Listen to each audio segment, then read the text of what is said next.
लखनऊ से बाहर निकलो, राजस्थान का मैदान साफ है, बिल्कुल जगह ही जगह है वहाँ पे, और बहुत बड़ा प्रदेश है, और बहुत आज के दिन एक खालीपन है वहाँ पे राजनीतिक तौर पे। यदि आप आगे बढ़ोगे तो जो युवाओं की शक्ति जो आपके साथ चुनाव के समय में लगी थी, आपको वहाँ पूरे प्रदेश में वही माहौल आज के दिन भी बना मिलेगा। मेरे छोटे भाई आदित्य जी, आदित्य मेरे ख्याल से इस समय असेंबली के शायद सबसे कम उम्र के विधायक हैं, तो उनको बहुत शुभकामनाएं, बड़ा लंबा जीवन है उनके सामने राजनीति का। मेरा उनसे अनुरोध एक रहेगा, क्योंकि वो भी मेरी तरह शहरों में पले बड़े हैं, मेरा तो फिर भी शुरू के 5-7 साल जो थे वो रोहतक के और जींद के थे। मेरा आपसे अनुरोध ये रहेगा कि शिद्दत के साथ और मन लगा के काम करोगे तो कामयाबी ही कामयाबी है। हालांकि राजनीति में मैं कोई ज्ञान बांटने वाला, मेरा इतना तजुर्बा नहीं है, लेकिन जीवन के तजुर्बे से मैं इतना बता सकता हूं कि कोई भी चीज़ यदि मन लगा के करोगे तभी कामयाबी उसमें असली मिलेगी। तो आपके सामने तो बहुत लंबा सफ़र है अभी, आपकी शुरुआत बहुत अच्छी हुई है, और एक बड़ा लोगों में अच्छा मैसेज आपका गया हुआ है, उसको आप बनाए रखें और इसी पथ पर आगे बढ़ें तो बहुत कामयाबी आगे मिलनी है। वैसे तो अभी पिताजी आपके जवान हैं, अभी तो उनका ही राजनीतिक सफ़र बहुत लंबा बचा हुआ है, लेकिन एक से भले दो, और दो एक से एक मिलके 11 हो जाते हैं, और इतने लोग आपके साथ हैं, तो बहुत बहुत बहुत मेरी शुभकामनाएं आपको। मैं सभी विनायन खाप के जितने भी पदाधिकारी हैं, हमारे डॉक्टर रघबीर जो प्रधान जी, मैं इनका जिक्र ज़रूर इसलिए करना चाहूँगा क्योंकि हमने शुरू में नहीं सोचा था कि इस प्रकार का कार्यक्रम करके यात्रा शुरू करेंगे। हमने तो सोचा था कि यहाँ चबूतरे पर आएंगे और बस 2-1 मिनट बोल के और उसके बाद निकल लेंगे, लेकिन प्रधान जी बोले जी ये कोई बात नहीं हुई, यहाँ पे आओगे आपको सबका आशीर्वाद मिलेगा, और आप यदि यहाँ से शुरुआत अच्छी करोगे तो आगे फिर जय जय होती जाएगी अपने आप। तो और मैं इस चीज़ के लिए खास तौर पे उनका आभार इसलिए भी व्यक्त करना चाहूँगा कि जो हमारी यात्रा का जो संदेश है, भाईचारे का जो संदेश है, ये सर्वजातीय बनान खाप उसका प्रतीक है। ये उस चीज़ को दर्शाता है कि हमारा समाज सही मायने में है क्या, सामाजिक एकता बोलते किसको हैं, ये उसका एक प्रतीक है। भाई ईश्वर जी, जिनसे मैं मेरे ख्याल से पहली बार तब मिला था जब मैं नफ़े सिंह जी के जब भोग पे जब आया था, उस समय मेरी मुलाकात हुई थी। हमारे बीच हमारे बहुत ही सम्मानित पूर्व मंत्री आदरणीय श्री अतर सिंह सैनी जी, हमारे बीच सतवीर दबलैन जी, महिला कांग्रेस की प्रदेश की अध्यक्ष सुधा भारद्वाज जी, मेरे पिताजी के बहुत पुराने साथी विजय कौशिक जी, और उनसे भी पुराने कॉलेज के समय के साथी और छोटूराम विचार मंच के प्रदेश के अध्यक्ष चौधरी चांद सिंह जी, हमारे बीच श्री सुधीर चौधरी भी आए हैं पटौदी से, उनका भी मैं स्वागत करता हूं, श्री वीर सिंह दलाल जी,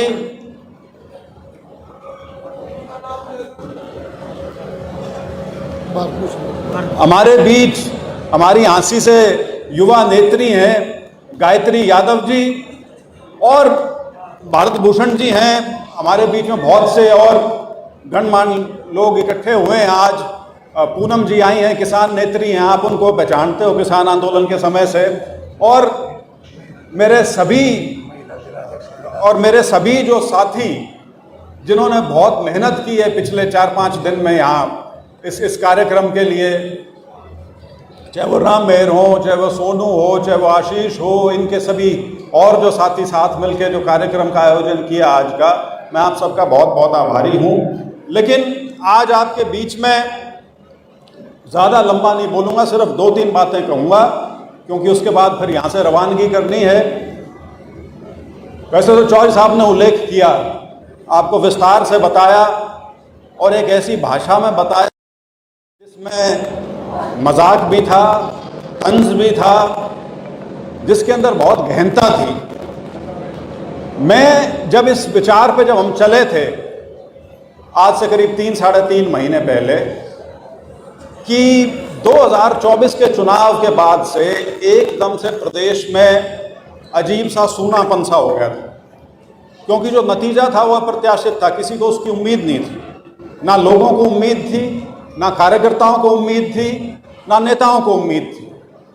तो उस चीज़ से कैसे उभरा जाए, कैसे उससे बाहर निकला जाए, उस निराशा के अंधकार को कैसे तोड़ा जाए, इसके बारे में जब विचार कर रहे थे तब ये एक आइडिया निकल के आया कि एक प्रदेश में क्यों ना यात्रा की जाए।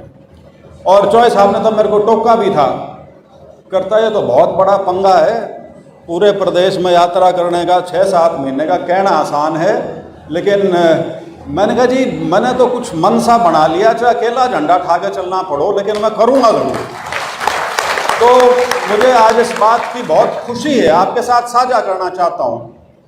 जब से इस बारे में घोषणा की है, जिस प्रकार का समर्थन आम कांग्रेस जन से और साधारण लोगों से मुझे प्रदेश के हर हिस्से से मिल रहा है, मैं वो आपके सामने बयान नहीं कर सकता। मुझे हैरानी है इस बात की, क्योंकि मैं नहीं समझता था कि मुझे बहुत लोग कोई जानते थे अपने इलाके के बाहर, लेकिन जिस प्रकार से लोग इसमें आए हैं जुड़ने के लिए इसके साथ, और ख़ास तौर पे मैं भूमिका बताना चाहूँगा जो ये जो पढ़ा लिखा वर्ग है, जिसको प्रबुद्ध वर्ग कहते हैं, जिसके अंदर शिक्षक हैं, प्रोफेसर हैं, इसके अंदर वकील हैं, डॉक्टर्स हैं, जिस प्रकार से उन्होंने अपनी दिलचस्पी दिखाई है इस यात्रा से जुड़ने के लिए, इस यात्रा में चलने के लिए, इसमें भाग लेने के लिए, अपनी तरफ से योगदान देने के लिए, उससे मुझे बहुत बल मिला है इस बात में कि परिस्थिति चाहे कैसी हो, लेकिन लोगों का जो आज के दिन झुकाव है, लोगों का जो मन है आज के दिन, उस मन में बड़ी खलबली है। बीजेपी से निराशा तो पहले भी बहुत ज़्यादा थी, वो तो पता नहीं क्यों कर उनकी सरकार बन गई, किस प्रकार से वो बनी है वो उसका विश्लेषण हम करते रहेंगे, आने वाले अगले कई सालों में भी करते रहेंगे। लेकिन लोगों में जो मैं खलबली की बात कर रहा हूँ, वो अपने आप में बहुत एक दिलचस्प चीज़ है, और उसी वजह से इतना समर्थन लोगों का मिल रहा है। सद्भाव, भाईचारा, छत्तीस बिरादरी का भाईचारा, हमारे समाज का ताना बाना, और हमें परोसा क्या जा रहा है भारतीय जनता, चाहे फिर वो धर्म के मामले में हो, चाहे फिर वो जाति के मामले में हो, चाहे फिर वो क्षेत्र के मामले में हो, और जब उसका भी बस नहीं चले तो भाषा के नाम पे कर लो।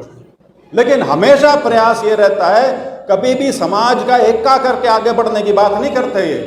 हमेशा इनकी राजनीति जो है, राजनीतिक सोच जो है, वो इस चीज पे केंद्रित होती है कि समाज के अंदर वो विभाजनकारी लकीरें कौन सी हैं जिसके अंदर हम ये सुनिश्चित कर सकें कि उन लकीरों को हम खाई में बदल दें, ताकि वो खाई इतनी गहरी हो जाए कि हमारी वोट सदा के लिए पक्की हो जाए, समाज गया भाड़ में। ये इनकी मुख्य तौर पर सोच है। और दुर्भाग्य की बात यह है कि हमारे जैसे प्रदेश में जहां छत्तीस बिरादरी का भाईचारा सदियों से चला रहा है, उसमें इनको कुछ हद तक कामयाबी मिली। इन्होंने कोशिश तो यहां भी वही की थी जो पूरे देश में करी थी, धर्म के नाम पर आग लगाने की। मेवात में आज से 2.5-3 साल पहले पूरा सांग रच दिया था, पूरे प्रदेश को और उस इलाके को आग की भट्टी में झोंकने का। लेकिन ये आप जैसे ही लोग थे, जैसे बिनान खायब है, इसी तरह की जो और बड़ी खाप थी उस इलाके की, ये सारे खड़े हुए, सारे बड़े बुजुर्ग युवा इकट्ठे हुए, और इन्होंने कहा ना भाई यो काम नहीं होने दे, तो हमने वोट वाट की राजनीति करनी है भले ही कर लो, लेकिन यो आग लाने का काम जो है धर्म के नाम पे, ये हम यहाँ नहीं होने देंगे। और वही वजह थी, वो चीज़ वहाँ की वहाँ रुक गई। लेकिन उसके बावजूद भी इनका निरंतर प्रयास ये है कि समाज के अंदर विभाजन करो और राज करो। वो सुधा जी ने जैसे कहा कि ये अंग्रेज की नीति होती थी, डिवाइड एंड रूल, बांटो और राज करो, तो इनका फॉर्मूला सीधा सीधा वही है। जबकि कांग्रेस हमेशा से एक समावेशी पार्टी रही है, कांग्रेस हमेशा से एक वो छतरी का रूप रहा है उसके अंदर हर प्रकार का व्यक्ति होता है, उसके अंदर हर प्रकार की विचारधारा को भी जगह मिल जाती है, उसके अंदर हर समाज के वर्ग को जगह मिल जाती है। वो ठीक है, लोकतंत्र है, खींचतान चलती रहती है। आज के दिन किसी का पलड़ा भारी है, कल के दिन किसी का हो जाएगा, तीसरे दिन किसी और को हो जाएगा। लेकिन ये कभी नहीं किया कि ये एक और दो, ये एक तरफ हो जाओ, बाकियां न इकट्ठा कर लो। ये कांग्रेस ने काम कभी नहीं किया।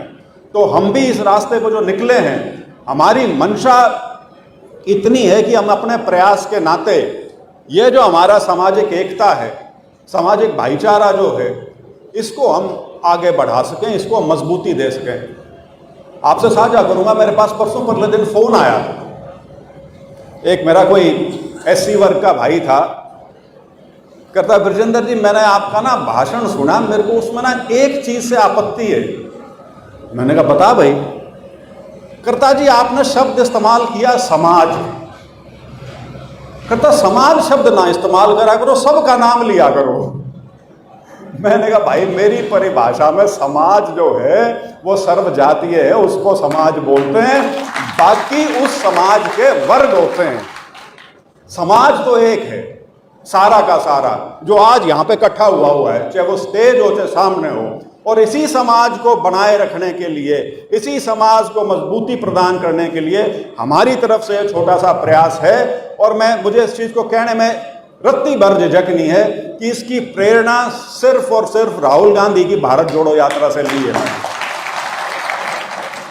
वो व्यक्ति जिसे जिंदगी में किसी चीज का अभाव नहीं है, जो हिंदुस्तान के सबसे बड़े परिवार में पैदा हुआ है, उसके बावजूद वो व्यक्ति निरंतर संघर्ष में लगा हुआ है।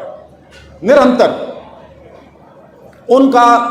उनके लिए क्या क्या शब्द नहीं इस्तेमाल किए गए, उनको छोटा दिखाने के लिए क्या क्या हथकंडे नहीं अपनाए गए, उनको एक राजनीतिक तौर पे अपरिपक्व व्यक्ति दिखाने के लिए कौन सी चीज है, कौन से मीडिया का एजेंडा है जो नहीं चलाया गया। लेकिन उस व्यक्ति ने कभी भी ना तो वो झिझका और ना कभी पीछे हटा। ये बात मैं पहले भी कई बार बोल चुका हूं। इकलौता नेता है पूरे देश में, इकलौता। और मुझे कहते हुए कोई झिझक नहीं है, हो सकता है कई बड़े नेताओं पे बात बुरी लगे, लेकिन इकलौता है जो आरएसएस और बीजेपी के मामले पर ना कभी समझौता किया, पर प्रत्यक्ष या परोक्ष रूप से ना कभी डरा और मजबूती के साथ आगे बढ़ा है। और ये समझते हुए बढ़ा है कि ये लंबी लड़ाई है। भारत जोड़ो यात्रा के टाइम में लोग कहते थे कि जी इसका राजनीतिक असर क्या होगा, इलेक्शन आने लग रहे हैं फलाने स्टेट में, धिकड़े स्टेट में, वहां पे तो कोई असर होता दिखता नहीं। तब भी राहुल गांधी जी ने कहा था कि मैं विचारधारा की लड़ाई लड़ रहा हूं, मैं इस देश की जो आत्मा है मैं उसके लिए लड़ने लग रहा हूं। मैं सिर्फ 4 वोटों के लिए या 2 इलेक्शन के लिए ये यात्रा नहीं करने लग रहा। तो वही ध्येय हमारा है। आज के दिन हरियाणा में कोई इलेक्शन नहीं है, यहां पे किसी प्रकार के पद नहीं है जो मिलने हो किसी को। एक ईमानदार प्रयास है जिसमें हम कांग्रेस के रूप में एक मुहिम हमने शुरू की है। और मुझे पूरा विश्वास है, पत्रकार साथी हमेशा इसी चीज पे फोकस रहता है इनका, कौन कौन होगा स्टेज पर, कौन कौन दिखेगा। मैं बहुत समझाने की कोशिश करता हूं कि भाई आप 100 मीटर की दौड़ नहीं है कि सुबह करी और शाम में खत्म हो जाएगी। 7 महीने का सांग है ये, और सांग जब जैसे जैसे आगे बढ़ेगा सब जुड़ेंगे। और जैसे मैंने कहा था कि मैं तो चल अकेला झंडा उठा के चलूँ, मैंने तो चलने की सोच रखी थी। वो हमेशा एक बहुत खूबसूरत शेर है उर्दू का कि मैं अकेला ही चला था जानिब मंजिल, लोग साथ आते गए और कारवां बनता गया। तो ये कारवां की पहली झलक है। और जो फन्ने खां हैं, जब ये लोगों का प्रभाव बढ़ता है ना आगे, कोई नहीं रुक पाता, कोई नहीं टिक पाता। सारे या तो इस प्रवाह का हिस्सा बन जाते हैं या किनारे पे बैठे रह जाते हैं। वो जो अपना फैसला ले वो उनकी मर्जी। हम इस रास्ते पर आपके भरोसे आगे बढ़ेंगे, समाज की बात को लेकर आगे बढ़ेंगे। इन्हीं शब्दों के साथ आप सभी का बहुत बहुत आभार, बहुत बहुत धन्यवाद। जय हिंद।